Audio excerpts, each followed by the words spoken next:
right, everybody, we just got a shadow drop of Sonic Prime Season 2, and I gotta say, this was a lot better than probably almost anything we've seen from Season 1. Maybe, like, the first episode was probably the best. Probably just because it was the longest, but guys, let's give you a full-blown episode review of Season 2, Episode 1. There's gonna be some spoilers, so if you don't want to get spoiled, I honestly, it wasn't, like, too crazy. Like, we didn't really see too much because, like, it was almost like a bridge episode, but if you guys don't want to see spoilers, please click off. But guys, you know, before we get into the review, please smash the subscribe button if you guys love Sonic. Hit the like button, and please turn on notifications. I'll give you a second to do that. All right, and let's get into it. So, yes, guys, we finally got the first episode of Sonic Prime Season 2, Episode 1. I gotta say, I really liked it. I gotta say, I feel like I really got the chills. This episode was basically bridging the gap from where we left off in Season 1, where Sonic and Shadow see each other. At the end, the actual Sonic and the actual Shadow see each other, and they start fighting. This episode was really good because we finally get to see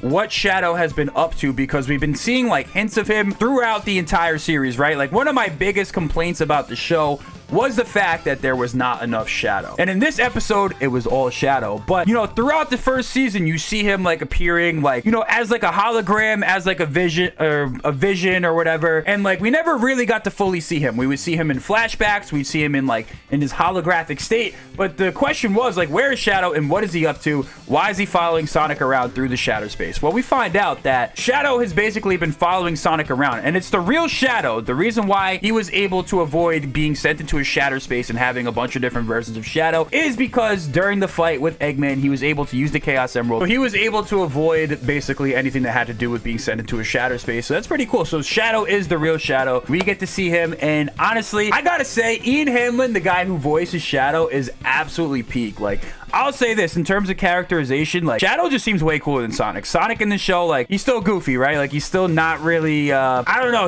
Listen, you would never see Adventure Sonic, Sonic 06 Sonic, Sonic Hero Sonic, Sonic Adventure 2 Sonic. You would never even see Unleashed Sonic run up to Shadow and just give him a hug. Like, that's just not something he would do, right? Like, I think he's a little bit out of character. He has his moments, and I think there's still a chance for him to develop into what he's supposed to be, but anyway, we'll get into that later. So, yeah, basically, this episode is kind of just like bridging the gap. It's essentially, we get to find another shatter space. So we see that Shadow shows Sonic what happened to their world, you know, during this whole shatter space, you know, thing. So they go into his world and they see Green Hill, but it seems like it's almost like incomplete, right? Like, it's not like the true Green Hill. So Sonic goes into the world. He sees all of his friends, but they're basically like holograms or whatever. And I guess this is due to the fact that their true being is pieced together, right? Like, the true pieces of all these characters, everything about them, their personalities, everything that makes them go is set and sent into different worlds, basically, and they're different versions of themselves. So, you know, basically, Shadow tells Sonic that he's been stuck in this loop, and they go to check out the Paradox Prism where it was originally, and you see that one piece is there. So there's other pieces of the Paradox Prism, and the plan is basically that they're going to go into the shatter spaces and they're going to piece them together. They're going to get them all, they're going to bring them back.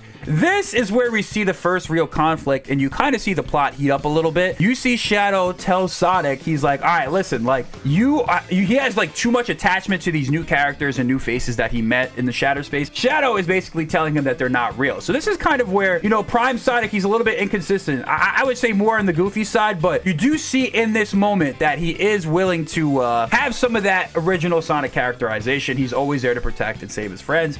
But Shadow's like, yo, enough. And he goes to take Sonic's tech. They start fighting. And again, this is what I don't like about the show. Shadow kind of just like dog walks Sonic, right? Like, it's not even like that close. He pretty much embarrasses him. He takes all of Sonic's tech and he basically just leaves him in the dust. Shadow beats the hell out of him and he just dips. He goes into the void or into the shatter space. By the way, Shadow lost the Chaos Emerald. So I don't know what's going to happen with that. I wonder if the Emeralds are going to play a part in this show, because we did see teasers and leaks of a Sonic Prime Supersonic, I think, or something like that. Maybe there'll be like a Prime Sonic, Supersonic, like with the Paradox Prism shards, but that remains to be seen. So Shadow goes into the void. We see the Chaos Council, and this is again where it starts to heat up. The Chaos Council now knows, they're aware of the shatter space, and they're able to transport through different shatter spaces. So that's something we actually found out about last season. And with new leaks, we do see that Sonic will eventually get back into some of those worlds and fight them. So we see them, and then Shadow chases them into Boss Cage Mage, but he is still not able to transport in between shatter spaces, which means it's only up to Sonic basically to go into these shatter spaces. Shadow kind of realizes it. Sonic actually saved Shadow, by the way, which again, we see like that inconsistency. Like that part was kind of raw and that part was kind of cool. It felt familiar. But we see that he saved Shadow. They basically realize they have to work together, and the episode ends with Sonic going into Boss Cage Maze. So I gotta say, I was really impressed with the second episode. One of the biggest problems with season 1 is I felt like a lot of the episodes were filler. You know, like I guess you had to introduce some of these new characters and introduce some of these new concepts and kind of just set the stage, set the tone for the world, which is fine. Again, this is supposed to be a 3-season series. We're on season 2. Totally makes sense that they had to establish these worlds and characters. But like I said, I really felt like there was a lot of filler, and this episode really kind of actually advanced the core central plot of the episode. Yes, it was still kind of a transition episode, but we finally understand kind of the stakes, and the stakes have actually risen. So more stakes have been introduced into the show. We realize that Sonic and Shadow are finally working together, and we get to see Shadow actually in action. We got a full Shadow episode. Like, that's one thing that I've actually been waiting for with this show. Now, we don't really get to see much, right? It's basically like a preview. It's basically like a trailer, but so basically in terms of the plot, that's all we got. We know that the Shatters, we know that we need to collect all the Paradox Prisms and bring them back to Green Hill. We know that Shadow and Sonic are somehow going to work together. I don't know exactly how it's going to work, but we also know that Sonic has some type of special power that's going to allow him to transport. Now, the characterization is pretty much the same.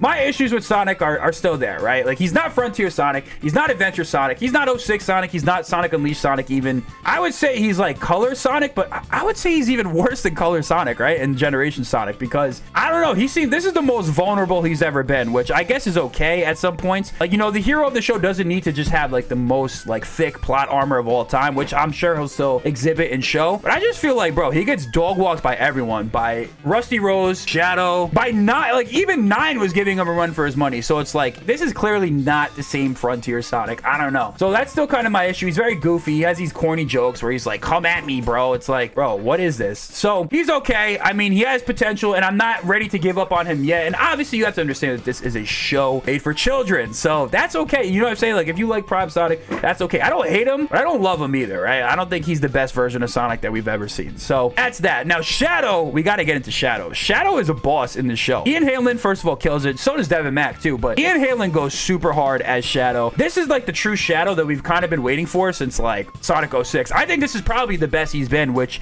isn't really saying much since 06. But he seems completely in control. He's very powerful. He's very serious. He's very somber, but he almost still has that edge that makes him Shadow, right? He's still got his little edginess, but I feel like he's a lot more like, I don't know. He's actually willing to be the hero in this show, which is cool. He's willing to be a little sarcastic here and there, but for the most part, it's a pretty good Shadow. So I gotta say, I think I'm really excited for season 2. I think going into season 2, I wasn't really that excited. My final verdict on the show is that like it had a lot of potential to be the greatest Sonic show, but I'm still more of a Sonic X type of guy. You know what I mean? I'm still leaning towards the fact that Sonic X was my favorite Sonic show of all time. This clearly has the chance to be better. It's way better. Like, it has way better production. The animation's better. It's in 3D, and it looks like the plot and stakes are finally rising. So we finally have something good to really sink our teeth into, and an underlying narrative that is going to persist and pique our interest throughout. This episode seemed to kind of bridge the gap between that filler, and I think the plot will actually start advancing now, as opposed to some of those previous episodes where we're in the jungle for 2 episodes. We're chilling with the pirates. You know what I mean? So it looks like things are about to heat up. I like this episode, and IGN even reviewed this show